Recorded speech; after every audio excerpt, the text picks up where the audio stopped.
Capital OTB is now streaming live on Roku. The RTN Racing channel on Roku lets you watch OTB TV live through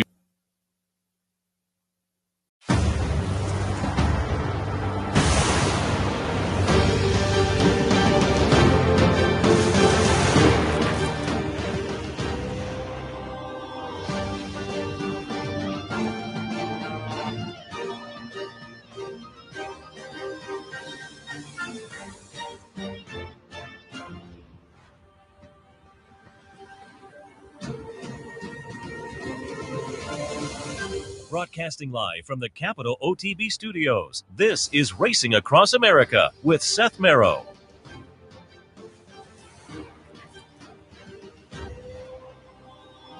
Good morning and welcome to Racing Across America on this Saturday morning of Thanksgiving week and the holiday weekend. Year in and year out provides some nice stakes action going back to midweek and yesterday certainly and continuing into the weekend. And we'll cover a lot of that over the next half hour. And it's just going to be a half hour today, a little abbreviated because New York, again, with an 11:50 post at Aqueduct.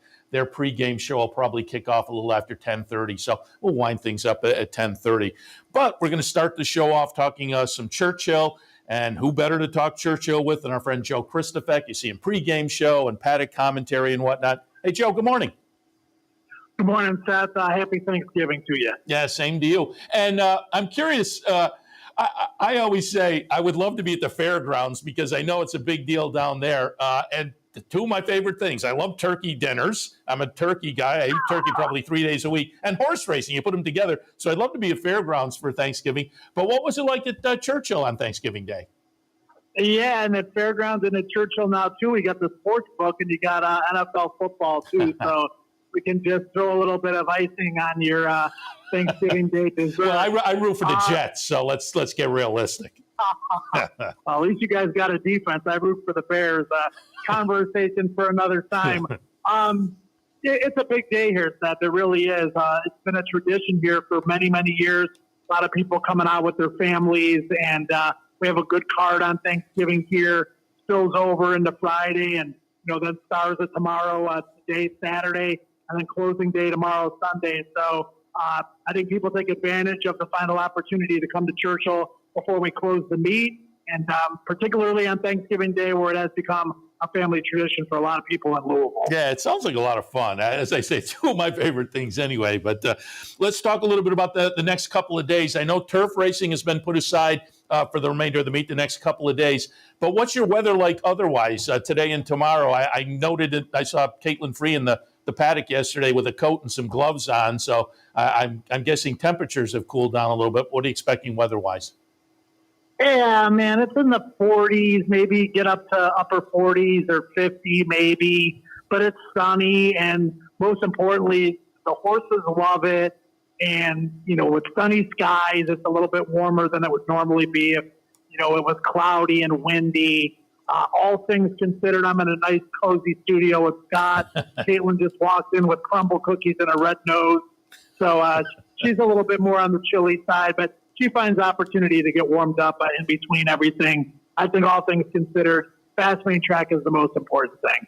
I saw you've also plugged in a few times our friend Ren Carruthers. We talked to her about Tampa during the meet, and you've had Ren down there. And that was fun to see her in the paddock. And I mentioned the paddock before, but temporary paddock. Update us a little bit when we next see you. Tomorrow's closing day, but when we next see you guys at Churchill, new paddock will be up and functioning. Correct? Well, I'm going to walk in here probably the week and a half into April, and I'm going to look at that new paddock and say, there's no way they can get it done by Derby. And then magically, just like the fall leaves, when the leaves seemingly change overnight from, summer into fall, it'll be ready to go. And it's being billed as the greatest paddock in the world. I think that was the plan from the very, very beginning. And I think everybody around here that's been dealing with the construction wants to get it over with. The paddock over by the chute over there has been very functional, but this thing is just going to be absolutely ridiculous, and cannot wait to see it fully operational. Yeah, I'm looking forward to it myself just as a fan because I've heard so much about it. So we'll look forward to that next spring. All right, let's talk a little bit before we get to today specifically. Just give us a little recap of the meet so far. And I pulled up the stats last night from Equibase. Jockey side of things, no surprise, Tyler Gaffalione, but it's not wrapped up necessarily with 2 days. He has a 4-win lead over Luis Saez. Gaffalione with 22, Saez with 18. So we'll see how things play out on the jockey side.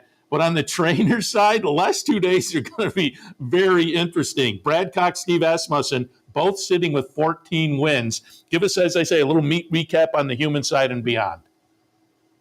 Well, it's like two titans going at it in both of those races. It's been fun watching Tyler and Luis go at it. And they seemingly trade 3-win days. Tyler will have a big day, then Luis will have a big day. And Tyler will extend his lead, then Luis will close the gap. And on the trainer side, these two guys are absolutely loaded for today. I've got Steve picked on top 4 times. I've got Brad picked on top 3 times, including in both of the stakes today. And they're live in the races where I don't have them picked on top. So, I don't know if you were setting it over and under on how many wins they would have combined today, Seth, but it would be probably 5.5 at least, maybe 6. So it's going to come down to the last couple of days. And these guys like to win the titles here at Churchill. They certainly do, but their careers are all about developing these young horses on the trainer side and on the rider side, winning races with these young horses and hopefully finding their big horse or 2 or 3 or 5 going into 2024. Yeah, and I have been saying for the last couple of years now anyway, that September meet and now the later November-ish meet at Churchill, the 2-year-olds that have come out of these 2 meets the last couple of years, you have to watch them when the calendar turns to 3-year-olds. I think these are both productive meets on the 2-year-old side of things. Yeah, I mean, early in the year when you got to research pedigrees and you're guessing and you're looking at workouts and workout reports, 2-year-old racing is fun, but it's not quite as fun as it is now when you've got stakes races and stretching them out around 2 turns, and you've got allowance races, and you've got some maiden races, but those maidens that have been sprinting are now going around a ground.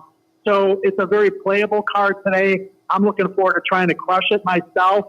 But then coming out of it, you got so many trip notes and so many horses to look forward to moving forward, particularly where I go in the winter at fairgrounds where, Steve and Brad make their home base. And then, Turfway's meet continues to get better and better and better as well. So, you move from the fall into the winter and these other venues, whether it be Gulfstream or Oaklawn or Fairgrounds or Turfway or Bayou guys at Aqueduct, and just see these horses develop all the way along until the prep start getting more and more important leading up to the first Saturday in May. Yeah, you talk about crushing it today. If you're right, you can, because we did the handicapping show in the last hour, and my co-host was commenting because I was going through the Churchill card, and my co-host was commenting on almost every race. Where are these horses coming out? I mean, big, full fields today. The opportunities to score are going to be numerous. It's going to be a lot of fun. But before we get to today, I wanted to go back and get some thoughts yesterday. One of the highlights, certainly the fall season down at Churchill, the Clark, that was run yesterday.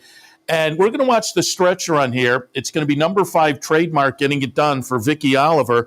$28. I will say, I took a little pop with Gasoline for Pletcher, who ran kind of a nondescript 5th.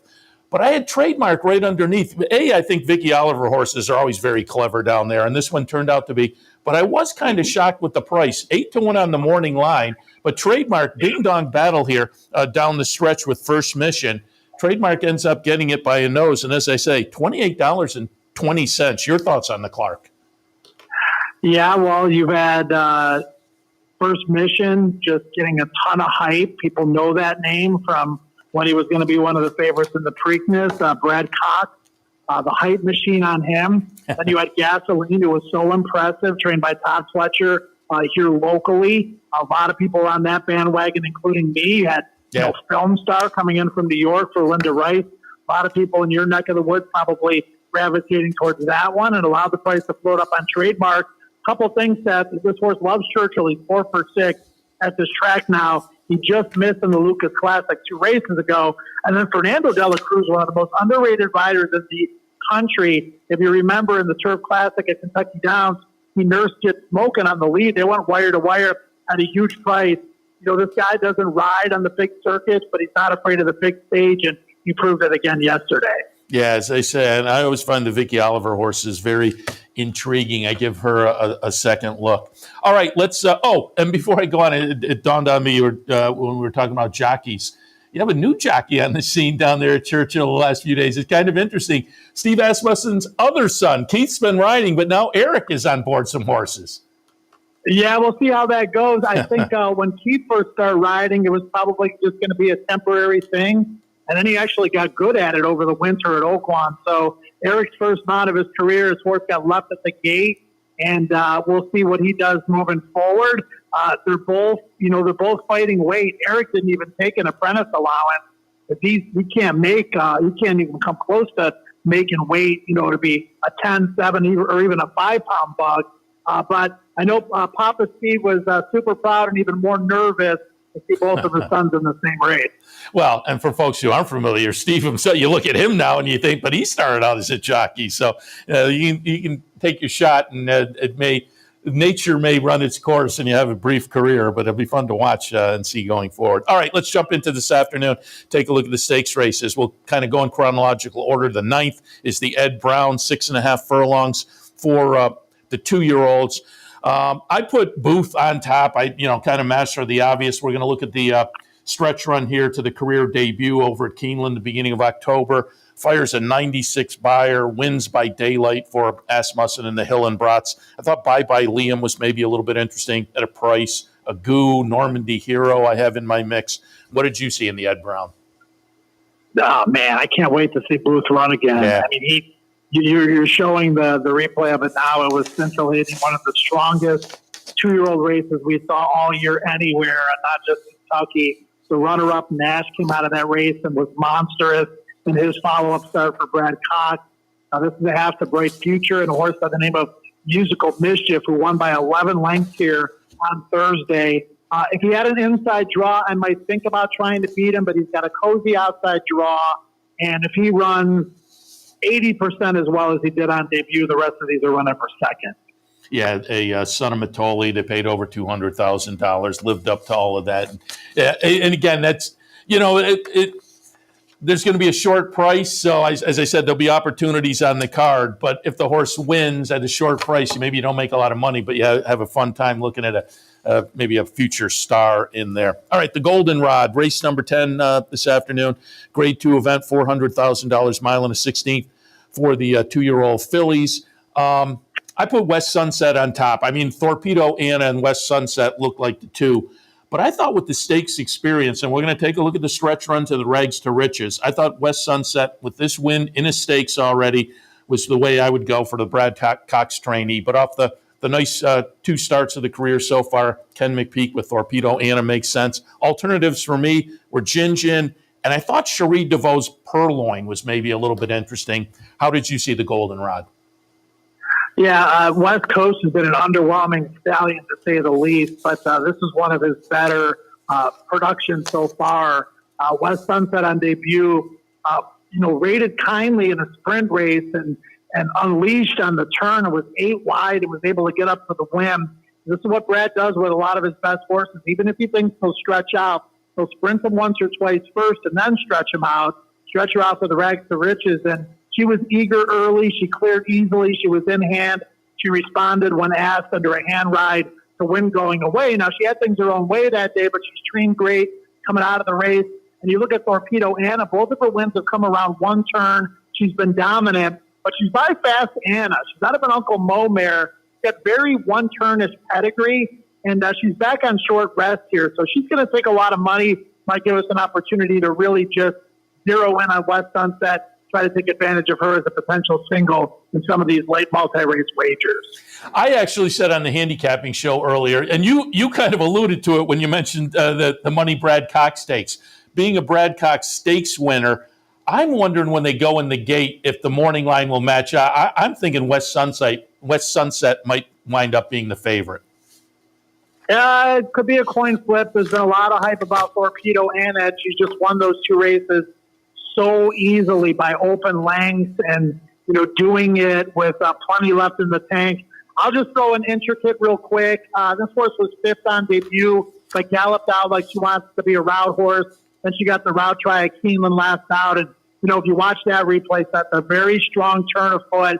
It was an extremely average field that day, but this would be my alternative if you're trying to beat the two obvious favorites in here. I think Intricate will outperform her odds. Yeah, I looked at that one too. I think she's interesting with Gaffleone on board, so I wouldn't argue there at all. All right, the Kentucky Jockey Club for the 2-year-olds going a mile and a 16th. I put Risk It on top with the stakes experience, running a good second in the Iroquois. I did note on the handicapping show earlier, however, West Saratoga subsequently ran fifth in the Breeders' Futurity. But I wanted to pull up a replay for the West Point folks. They have the Dale Romans trainee Stretch Ride, who is currently 2 for 2. We're going to take a look at the October 14th race at Keeneland. Going to be the number 5 horse in here in those West Point Silks. So I have Stretch Ride right underneath. And I struggled. I went back and forth, but I did tilt slightly towards Risk It over Stretch Ride. What are your thoughts on the Kentucky Jockey Club? My first thought is, how did they buy this horse for $5,000? This is the kind of horse I want to buy for $5,000. My second thought is, he won the debut sprinting and was, in a resurgent rally. The second race, the favorites just didn't show up that day, and this horse was able to win at 9-1. And you look at the margin of victory, almost 6 lengths. The horse finished on the wrong lead. I think you're showing the replay now, and the stride is kind of crabby-ish. That's not going to play well against tougher competition. I'm kind of sort of against them in this race, but you look around at the rest of the field stats, and I don't think it's the strongest addition to the Kentucky Jockey Club. I landed on Awesome Road. I'm going to give him another chance here. It was not good in the Breeders' Futurity at Keeneland last out. I don't know what the excuse was. Maybe we can try to find out from Brad Cox later. But if you watch the recent workout, Bruno DeGiulio has a workout report. He's got a website where you can see these videos. This horse outworks Best Actor. And Best Actor just came back a couple of days ago and defeated a stakes caliber field of older horses. And Awesome Road dusted him in the workout. That's good enough for me against this field. I'm going to go with Awesome Road. And I had him down in the 3rd spot, so I have no arguments. And now maybe I like him a little better with that workout info. All right, finally on the stakes card today, race number 12 is going to be the Fern Creek for the 2-year-old fillies going 6.5. I put Helena's Forte on top for Phil Bauer, who's on a nice little roll, it seems like. We're going to take a look at the debut victory back on November 5th. Helena's Forte is going to be the number 4 here. I thought You Almost Had Me, obviously, is completely logical. Morning line favorite for Brad Cox and Gaffleone. Ma Ray's Girl at 20-1, the Doug O'Neill runner. I'm going to throw that one in my mix also. But what did you see in the Fern Creek? Well, Seth, you said Phil Bauer's on a nice little roll. I would say that's the understatement of the day, at least up until this point. This guy, man, every young horse he throws out there is the next potential superstar. And Kijera the other day was just so good. She's going to go into 2024 as maybe the top horse in that division. Helena's Forte, there was some steam, as you can tell by that 4-5 final price on her on debut in a field of 10, and she looked like a good horse, won under a mild hand ride. But you look around at this field, Seth, and every horse wants to be forward, including the likely favorite who's drawn on the rail. You Almost Had Me for Brad Cox, who I do think is the horse to beat. Who's going to finish best of all? Who's going to take back and maybe make that winning run? I think Sharp Tune for Steve is going to be overlooked in this race. Won the debut way back in May at Churchill, and you don't normally see these precocious young horses go on to be good later in the year. Steve did something that's going to turn out to be maybe a fabulous move by him by giving this horse a ton of time off, brought this horse back almost as a first-time starter all over again. In the slop on October the 29th, was pinched back at the start, was rushed up, was in a claustrophobic spot, was kind of tugging along. Then had to rally off heels late and absolutely rolls by another nice horse in Barbara Tina, and has a cozy outside draw and can potentially rate a few lengths off what should be a very contested pace. 6-1 in the morning line, one of my best bets of the day, actually. I had that one down at the bottom of my mix, and I looked and I agree with everything you said about that one as well. I think the stakes today are a lot of fun. I think the undercard is fabulous. We said on the handicapping show earlier, nice big fields, which leads into nice prices. So it's a really, really great day today at Churchill on closing weekend. Watching the 2-year-olds is always fun also. But Joe, before we let you go, want to get a little update. You mentioned it earlier. You're headed to your wintertime track, and we were talking before we went on the air. I asked you when you're headed down to the fairgrounds, and we mentioned Kevin Kilroy, John Dooley doing a great job with the pregame and whatnot. But for everybody who wants a little Joe K down at the fairgrounds, when can they look for you to show up in New Orleans? I will make the 10 to 12 hour drive with my 2 new rescue kitties on Friday, and I will be on the air for the first time on Saturday, which also happens to be Claiming Crown Day, which nice. we draw that card. We draw that card today, so I'm super excited. I can't thank Kevin Kilroy in his 3rd year for all that he's done, making my life a lot easier. Normally during this time I'm pulling double duty, but I've had to do very little this year because Kevin is so good at what he's doing and what he's done, and wearing a bunch of different hats, and get to have some margaritas and some cold ones with John G.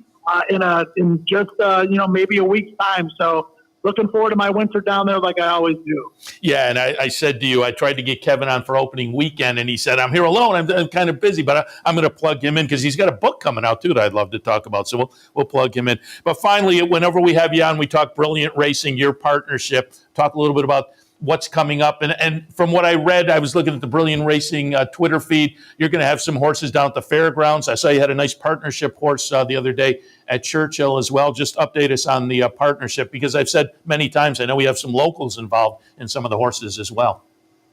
Yeah, we're super excited. We've got Johnny's Fireball, who's won 2 of 4 since we claimed him, with a couple of other groups.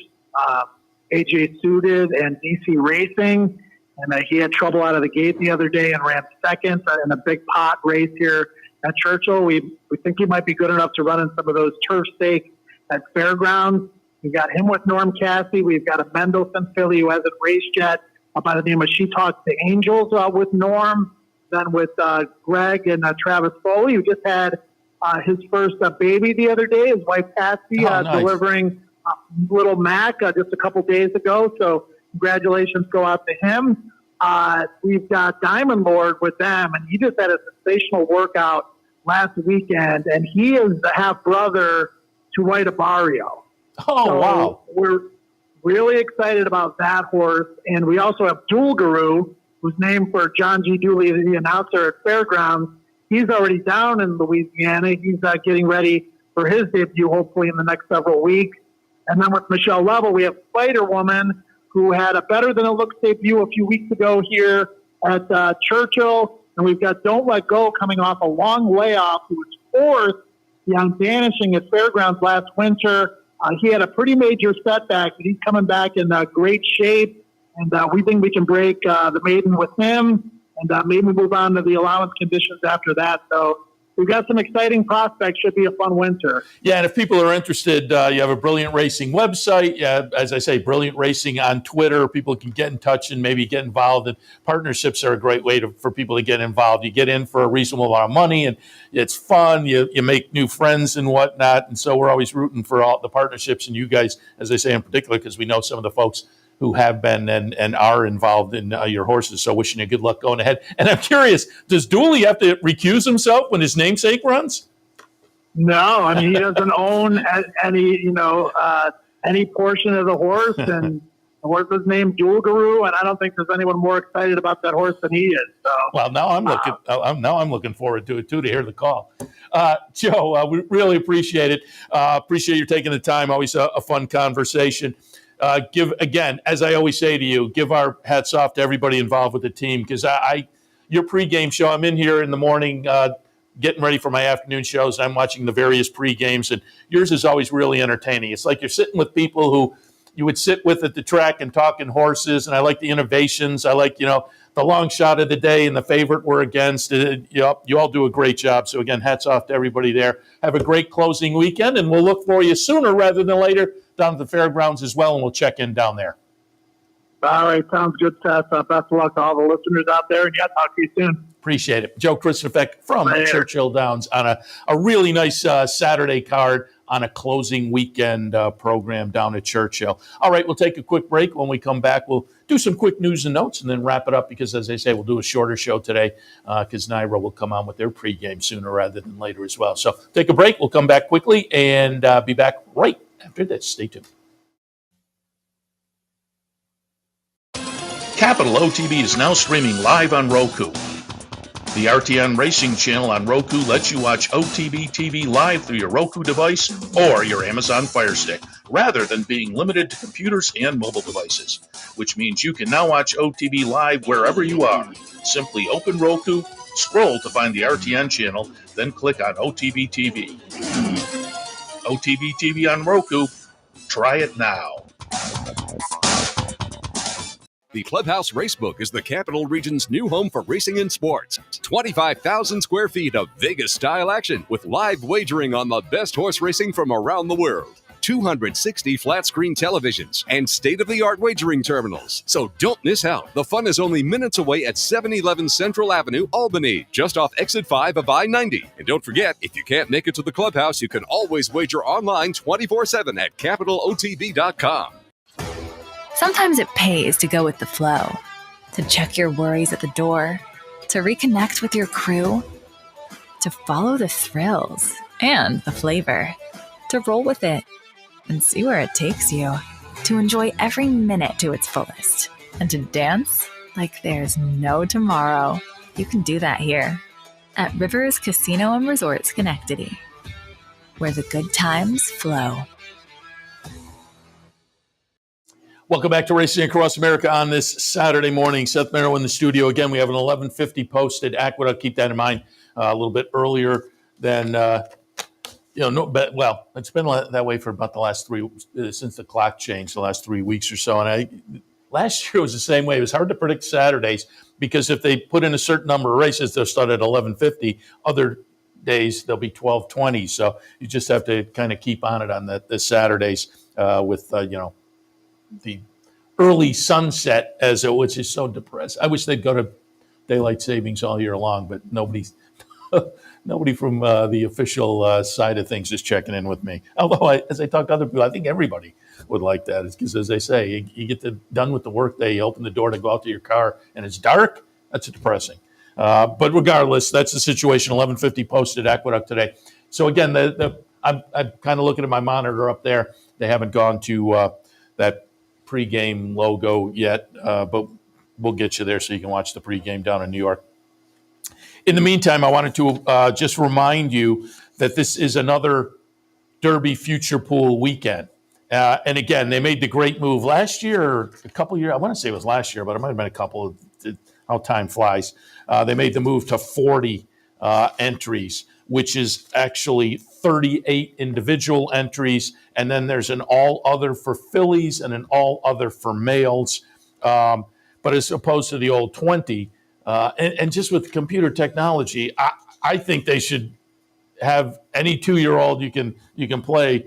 But with the 40, you still get far, far better odds. And you need, when you're here in November to get to May, I mean, not just horses got to win the Kentucky Derby, you got to get there. So you have to demand some odds in here. I pulled up the live odds, and currently, well, I will say we were talking about Booth.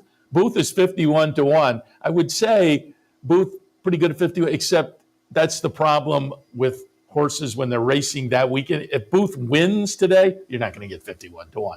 And again, this closes tomorrow at 6 p.m. Also, there is a sire pool, and this is the lone pool you get to take that shot. You can bet on the sires, the sire of the Kentucky Derby winner. And if you pick the sire, and that I took a little shot at that last year unsuccessfully, but that offers a little bit of fun perhaps as well. That could potentially give you a few horses in the mix. So again, the Kentucky Derby, the regular, you can bet the horses, and then there's a sire pool this weekend as well. But as I say, Booth was 51-1, but if he runs well, that price is going to disappear. Otherwise, short prices amongst the all others, which deservedly so in November. All others is even money. All others, Phillies, however, is 90-1, which that makes sense as well. It's just so tough now. Unfortunately, the way the rules are now, it's difficult for a Philly to get in. But short prices on the individuals, fierceness at 11-1. And as I went through, I thought that was the shortest, which makes sense. What we've seen from him so far. Locked is at 18-1. Nash at 18-1. Timberlake 17-1. So there are your shorter prices. Otherwise, you're getting pretty good prices, but you need it if you're going to take a shot here. But there are some in here with 99-1, 69-1. If you think you have a clever one, I think you could take a little shot. I mean, this is way early. Again, it doesn't just have to win the race; it has to make it to the race. And there may be some dynamic runners still floating out there that we haven't heard from yet that may change the whole complexion of this. But as I said, Real Men Violin goes today. See, that's the trouble with the race today. Real Men Violin for Ken McPeak, 99-1. So there's no telling what the horse is actually. But if the horse ran well or won today, you'd lose that price. So as I say, you can maybe take a look at that. And I will remind you, if you go to the Kentucky Derby website, and I pulled it up a little while ago, so let me just double check where you have to link, because you can get free PPs. And yeah,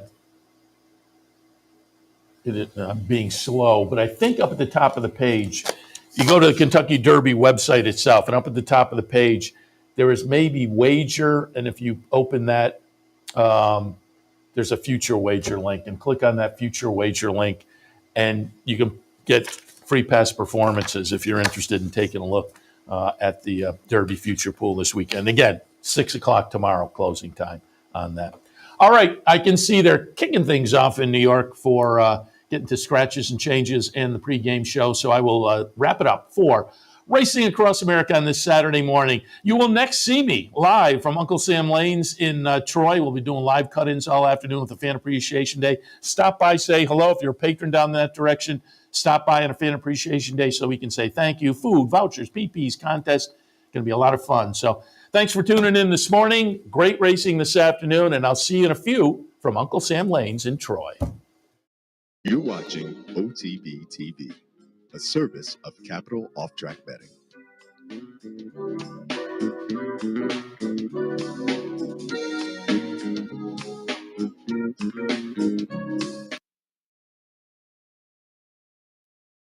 Early scratches and changes. Race 1 is the start